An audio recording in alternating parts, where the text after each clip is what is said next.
I'm Ben Hanson from Game Informer. I'm here with Lars Bakken from Bungie. How's it going? Really good. What's your title, Lars? I am a design lead, so I specifically work on the Crucible. And what are we showing off today? We are going to look at the new feature called Private Match. So you're just going to walk us through what you can do with private matches now in Destiny. Absolutely. So you access it by going to the Crucible like you do all Crucible things. And there's a brand new icon here called Private Match, competitive multiplayer. Fire team size of 1 to 12 players. Because of our limitations for team size, we don't ever allow you to go over a team size of 6.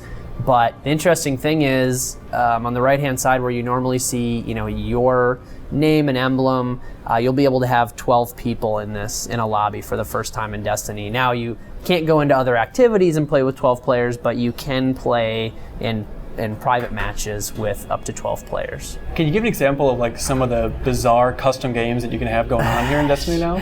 We essentially allow you to play sort of whatever you want. So you've got your game types. So you'll see what the players have had access to over the last couple of years in matchmaking. So the standards, Rift, Supremacy, which is actually new. So that's new, and I'm sure you guys will cover in another article or video.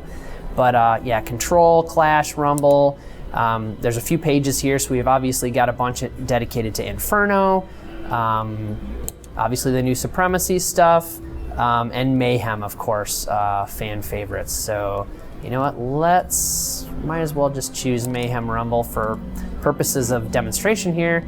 And then, so you can choose from your game types, choose from your maps. Really excited that everyone has access to all the existing maps that were there, as well as 4 new ones, which I believe you guys are gonna talk about as well, separately. But lots of different maps for people to choose from. So one of people's favorites, obviously from the past, is Shores of Time, so I'll choose that. And then we have some options here. So because I'm playing Mayhem, you'll see the score limit is suitably ridiculous. So if I were to say, just for the purposes of science, change this to Rumble, see how the scores change, which is really cool. So I'll change this back to Mayhem again. Score limit, you've got your time limit. So if you want to play for a short period of time or a much longer period of time. And then depending on the map, time of day. So in a map like this, we could go dawn, we can go morning, and then light level, which is whether you have power enabled or not. So say like what we do in Trials of Osiris or Iron Banner. So you could have level differences or light level differences affecting players or not. And by default, that's disabled, but if you wanted to recreate Iron Banner or Trials, you could. And then the one other interesting thing I'll go over super quick. So if you were to pick a map like Skyshock, you'll see how the options change ever so slightly. We get vehicles, and so you could turn on vehicles, for example. So we do sort of allow you to try a bunch of things that we would never have in matchmaking. We wanted to make it so that it felt like you had access to play the game the way you wanted to play it with your friends. So this is Icarus. This is the Sony exclusive map for the Crucible. One of the things I love is that it allows you to take, say, a new map like Icarus, and when Rise of Iron first launches, you're going to be able to go in by yourself. I'm in a control match by myself. You can't do that in matchmaking. We're always going to try and have 12 players in there. Mm-hmm. You can walk around, get to know the map, figure out where the control points are, for example, in Control. So why are you guys doing this now?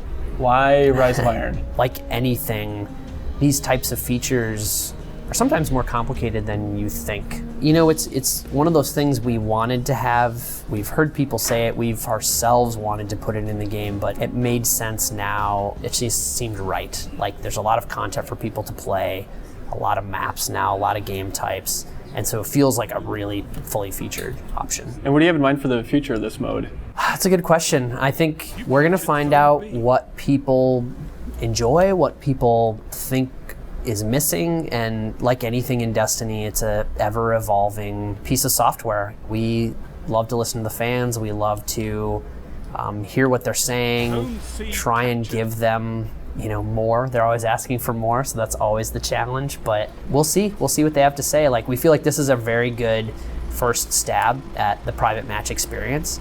We know there's more that we can do, but we wanted to give them a very high quality experience out of the gate. Yeah, we're just excited about the future and what people find exciting and what they want to see more of.